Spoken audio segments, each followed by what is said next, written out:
Welcome, everybody. I'm Dr. Eric Hickey, and welcome to Dark Matters. Glad to have you here. Today's a very special day because today we're talking about Halloween. Halloween at the State Hospital for the Criminally Insane. Doesn't that sound insane in itself? Well, I worked at a state hospital for the criminally insane for 2.5 years. And we did celebrate Halloween at the hospital with the patients. So we backtrack just a little bit. So this is back in 1978, 79, 80, 81. In those years, I was working on my PhD. And in Provo, Utah, there was about a mile from the university, there was a state psychiatric facility.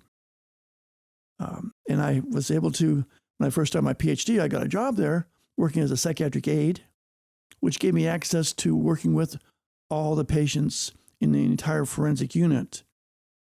And so I got to work in different wings. I worked in a sex offender program, in a forensic unit.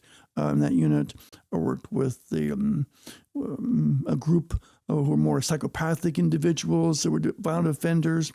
We had some civilly committed people there in a unit by themselves who were not criminally minded so much, but they were literally insane. And of course, they were quite dangerous. So we really had some dangerous people there to be around. And I'll get into those patients, generally speaking, without mentioning any names, of course, later. But today I want to talk about Halloween because it's really special. So during the Second World War, the President of the United States decided it was a work project for people around the country. And so in Utah, by the state hospital, and the state hospital was built back in 1856, 1860, around that time. At some point later on, around in the 1940s, there was a work project, and they built a Shakespearean theater. And the theater was fairly close to the hospital. It wasn't too close, but close enough so that way the community could come in from the town, and they could use it as a community theater. And then if the hospital wanted to use it, they could use it too. Well, the community didn't really want to use it too much because it was so close to the hospital. And there were patients wandering around the grounds, and it made people, I think, uncomfortable for whatever reasons. It's unfortunate because people often, when they don't understand people who have mental health issues often, and they stereotype them. And you see someone in a state hospital, you think they're kind of dangerous. I often ask my students, if you had a choice between having a roommate who was he was a convict and been in prison, or someone who was a patient, an ex-patient at a state hospital, which would you choose? And so you have to kind of think about that. Well, what kind of people do we have there? Well, you got all kinds of people at a state hospital. Going back to Halloween, so the hospital took over this Shakespearean theater that was built. Shakespearean theater was a huge theater area, it was an amphitheater. I had rooms in the back in areas. I mean, it looked like something out of the movies. And so when the community didn't use it, so the hospital took it over, and they decided that they were going to use it for Halloween each year so they could raise money for programs at the hospital. Well, that just sounded fantastic, right? So who's going to do it? Well, the patients are going to do it. The patients are going to run Halloween at the Shakespearean Theater. So each room in that building was run by a different ward at the hospital. Okay, for example, we had one room that was run by your kind of your standard patients, I will say, kind of violent, but they ran the ghouls and the ghosts room, and people were kind of scared going through it. Another room was run by the sex offenders, rapists and child molesters and pedophiles. Yes. And they were there in that room, and they were the vampires in that room.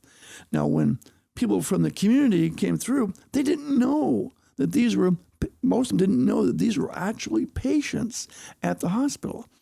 And especially in the vampire room, they would jump out and grab people as they went by. They didn't realize that they were being grabbed by rapists and child molesters. They had no idea. And no harm was done, of course.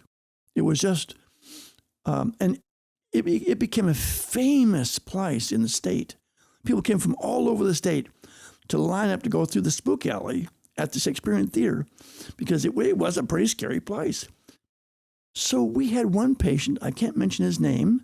I don't know if he's still living or not, but he'd been in the hospital for 35 years. He was institutionalized, and he loved being the Headless Horseman. We actually got a real horse for him to ride around, and he looked just like the Headless Horseman in the movie. Amazing and scaring everybody. He loved to scare people. Now, this guy he was in there for 35 years he was a violent offender, sex offender, and had been in there, but because of his mental health issues, they just kept him there. So all that money they raised was used for programs for the patients. Okay, so it was a worthwhile cause. But years later, I think society thought, no, that's taking advantage of people. We shouldn't do that, and so they shut it down. But it was an amazing experience to go there. So I went there as a psychiatric aide. I was there, kind of helping oversee, kind of keeping an eye on the patients, eye on all the crowd coming through. Everyone was pretty excited about going through and seeing the Spook Alley that we call the Spook Alley was, what else you might call it, but it was a scary house, a Halloween house. And it was, I think for the sex offenders who were doing it, I think it made them feel kind of special that they got to be part of that and also give them a sense of power, that they were powerful over them. And they did that for several years. And I'll never forget the patient riding that horse up and down the lines of people, frightening them as they waited to go through. And people were yelling and screaming. And of course, they were playing a lot of loud music. I don't know if that Shakespearean Theater is still there. I know they tore down the hospital. It's all gone. They replaced the hospital many years ago. And they probably tore down the Shakespearean Theater as well. But I'd never heard that before. A place at a hospital that would actually have Halloween, people dressing up as different creatures. And the patients looked forward to it. The ones who had been institutionalized for many years, every year they looked forward to that event because it gave them something to do and it was very exciting for them. And so when they shut it down, there was a lot of very unhappy patients. So thank you for coming today. Please like us, subscribe to us, share us, come to our website, contact us, leave us questions if you have. I'd love to see you again, and come back to the dark side.